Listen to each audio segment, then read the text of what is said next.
Хурлын даргын зөвшөөрлөөр байгуулагдсан бас татварын багцуулалттай танилцах. Тэгээд шаардлагатай өөрчлөлтүүдийг хийх юм зохицуулалттай ажил хийсгэж ажиллаж байгаа.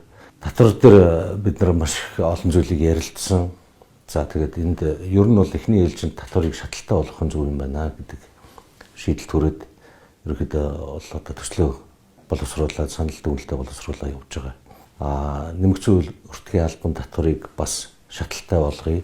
Аж ахуйн нэгжийн орлогын албан татвар дээр ч гэсэн бас бид нэг тооцоолол хийгээд тэрийг өргөн барихаар ингээд ажил хийсгэж ажиллаж байгаа. Нэмэгдсэн өртгийн албан татвар бол одоо нэг худалдаа авагчийн 500 мянган төгрөгийн худалдаа авалтыг бол нөөтөөс нь чөлөөлөх юм уу эсвэл буцааж болох нөхцлөөр энэ бол одоо нэг өрхөд 2 гишүүн одоо бүртгэлтэй нэмэгдсэн өртгийн албан татвар төлдөг бол тэр өрх сардаа 1 сая төгрөгийн худалдаа авалтан дээрээ нэмэгдсэн өртгийн албан татвар төлөхгүй гэсэн үг.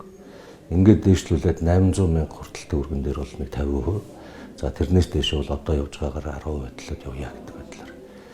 Ийм одоо өөрчлөлтүүдийг хийхээр боловсруулаад явж байгаа. Ер нь бол бид нар иргэд рүүгээ чиглэсэн их хөнгөлтийг л үзүүлэх гэж байгаа. Хүн амын орлогын албан татвар дээрээс нь нэмэгдсэн өртгийн албан татвар. Энэ бол маш их хөнгөлт болох хэрэгтэй.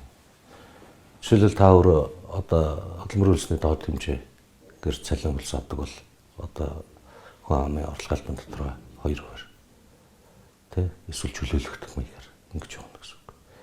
Тэгэхээр тэр хэмжээний татварууд нэг 10% татварууд 800 мянган төгрөгнөөс эхэлнэ гэж бодоход бол сарын 80 мянган төгрөг тэр хүнд үлдээд байна гэсэн үг.